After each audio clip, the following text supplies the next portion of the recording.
Tak ako je to s touto vykurovacou sezónou a aj s tým drevom, čo si kúpil? No, kúpil som drevo za, tie ťažké peniaze trocha. Je to vyše 800 eur. Bude to smutnejšie každý rok, lebo ten percentiál ide hore vyššie, stále ide hore vyššie, hej? Je to vykurovanie buď plyn, alebo ropa, alebo... Povedz mi ešte, kúpil som drevo a tak rovno povedz, nemusíš, že to je drahé, že proste kúpil som 15 metrov dreva a snažím sa skúriť kvalitným drevom a nie vždy v minulosti bolo také kvalitné. No dobre, tak drevo musí byť minimálne 2 roky v suchom. Hej, mám švagra horára, ten vie presne, musí byť 2 roky suché, lebo máme hore v dome máme krb a to musí byť suché drevo minimálne 2 roky. Lebo to všetko škodí, tu sú také škodliny, všetko. Povedz mi, že si kúpil drevo a že v minulosti si nie všetko dával do toho dreva, do toho kotla, ale teraz je to v poriadku, aby sa chránil život. Áno, ten kotol, dačo stáva peniazí, môj brato vyrobil, či on vyrobil, kúpil mi, z Divína. Ten kotol, dačo stojí, to sú paliva, tam sú 4 mreže, obrovské mreže, ktoré musia spaľovať, všetko spaliny. A to nie, že tak len budeme kúriť hore-dole, Povedz mi, že si kúpil to drevo. Tak to som kúpil. Drevo kúpujem stále od Urbáru, od pána inžiniera Mira Hašku. Kúpil som drevo a snažím sa dávať do pece kvalitné drevo. Áno, ale len kvalitné drevo. Len povedz, že kúpil som, to spojenie povedz, kúpil som drevo. Kúpil. Kúpil som drevo. Tak som kúpil, bože môj. Takto.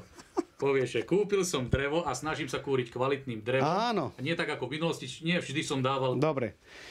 Tak drevo sa kupuje, kvalitné drevo. Nie ako takedy v minulosti sa gumy pálili, kade čo sa pálilo, čo sa pálilo.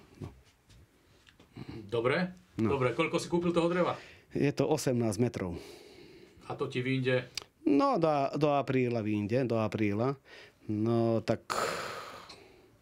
Dobre. A povedz mi, že tým, že si kúpil kvalitné drevo, takže tým, že som kúpil kvalitné drevo, snažím sa chrániť aj prírodu. Poďte sa sem, nikto to už nezachráni, tú prírodu. Dobre, tak sa snažím. Len suchým drevom, tu máte všetko triesky, všetko tu máte porobenvo. Ja nikdy neznečistujem tieto chemikálie. Ovzdušie. Tak, povedz mi, snažím sa, aby bola príroda čo najviac chránená. Snažím sa chrániť prírodu. Ja vám poviem jednu vec, pán doktor. Ja prepálim okolo 3000 litrov nafty v autobuse. Viete, čo to je z plodín? Dobre, to mi... Tá loď a všetko, to by som sa vedel rozprávať. Že snažím sa chrániť prírodu. Snažím sa, áno. Robím to kvalitným drevom, lebo sa snažím chrániť prírodu. Áno. A tak vám poviem ešte, snažím sa všetko robiť, lenže aj tak ľudia budú proti mne. Dobre, nie, to nechcem počuť. Povedz, že snažím sa používať kvalitné drevo a chcem ti chrániť prírodu. Áno, snažím sa používať kvalitné drevo. Už taký strom, čo šľahne blesk, to už švagor vypíli a ide, ten strom musí ísť preč. Dobre, povedz mi, ale nehovorím o strome. Povedz mi, že snažíš sa používať kvalitné drevo a chceš tým chrániť prírodu. Tak snažím sa používať kvalitné drevo. A snažím sa tým ako vývoj tejto ekonomickej súčasti.